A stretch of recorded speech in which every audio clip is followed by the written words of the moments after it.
జమ్మూ కాశ్మీర్లోని యూరి స్థావరంపై ఉగ్రదాడిని ప్రధానమంత్రి నరేంద్ర మోడీ సీరియస్ గా తీసుకున్నారు. భద్రతా వ్యవహారాల కేబినెట్ కమిటీ సమావేశంలో ఇదే విషయంపై సీరియస్ గా చర్చించారు.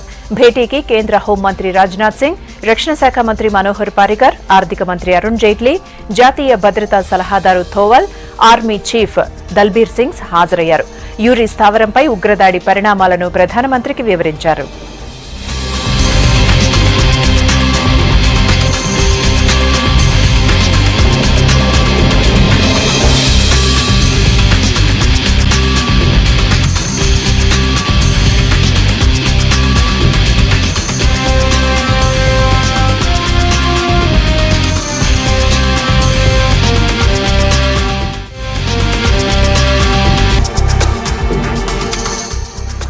ఉగ్రదాడిపై కఠినంగా వ్యవహరించాలని ఈ సమావేశంలో నిర్ణయించినట్లుగా తెలుస్తోంది. దాడి జరిగిన ప్రాంతంలో ఉగ్రవాదుల నుంచి స్వాధీనం చేసుకున్న ఆయుధాలపై పాకిస్తాన్ ప్రభుత్వం ముద్రలు ఉన్న విషయంపై ప్రధానంగా చర్చ జరిగినట్టు సమాచారం.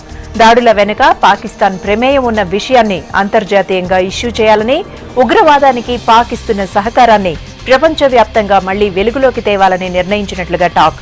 సరిహద్దులో ఉగ్ర చర్యలను పాక్ ఆపకపోతే అవసరాన్ని బట్టి కఠిన చర్యలకు వెనకాడేది లేదన్న స్పష్టమైన సిగ్నల్స్ పంపించాలని కూడా డిసైడ్ అయినట్లు తెలుస్తోంది.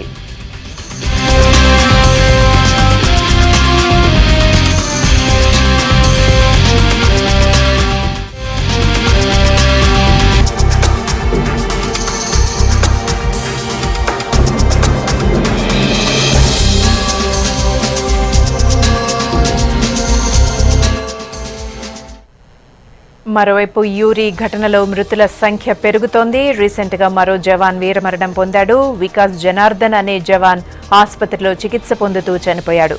దీంతో ఆర్మీ జవాన్ల మృతుల సంఖ్య 18కి చేరింది.